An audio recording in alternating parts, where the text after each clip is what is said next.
একদিন মহাকবি কালিদাস ভ্রমণ করছিলেন।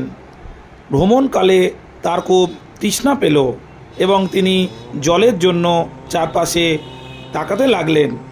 তিনি সে স্থানে একজন মহিলাকে একটি কূপ থেকে জল তুলতে দেখলেন। তিনি তার কাছে গিয়ে জল চাইলেন। মহিলা তাকে জল দিতে রাজি হলেন, কিন্তু তাকে জিজ্ঞাসা করেন, তুমি কে? তোমার পরিচয় দাও। তখন কালিদাস ভাবলেন যে একজন সাধারণ গ্রাম্য মহিলা কালিদাস কে তা জানার যোগ্য নন, তাই তিনি বললেন, আমি একজন ভ্রমণকারী। তখন ভদ্রমহিলা উত্তর দিলেন, এই পৃথিবীতে মাত্র দুজন ভ্রমণকারী আছেন, এক সূর্য এবং আর একজন চন্দ্র। প্রতিদিন উদিত হন এবং অস্ত যান এবং ক্রমাগত ভ্রমণ করতে থাকেন। তখন কালিদাস বললেন, ঠিক আছে, আমি অতিথি। ভদ্রমহিলা তৎক্ষণাৎ উত্তর দিলেন, এই পৃথিবীতে মাত্র দুজন অতিথি আছে, যৌবন এবং সম্পদ, উভয়ই ক্ষণস্থায়ী এবং তাই কেবল অতিথি হিসাবে ডাকা যেতে পারে। কৌতূহলী কালিদাস বললেন, আমি একজন সহনশীল ব্যক্তি।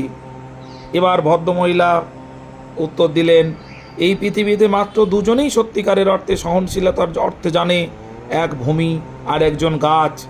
তুমি যতই মাটিতে আঘাত করো বা গাছে পাথর ছোঁড়ো, উভয়ই আমাদের লালন পালন করে চলেছে। এবার কালিদাস সম্পূর্ণরূপে দ্বিধান্বিত হয়ে পড়লেন। তিনি বললেন, ঠিক আছে, আমি একজন একগুঁয়ে ব্যক্তি। ভদ্রমহিলা হেসে বললেন, শুধুমাত্র দুটি সত্যিকারের একগুঁয়ে ব্যক্তিত্ব আছে, আমাদের নখ এবং আমাদের চুল। আমরা তাদের অবিরাম কাটতে থাকি, কিন্তু তারা বাড়তে থাকে।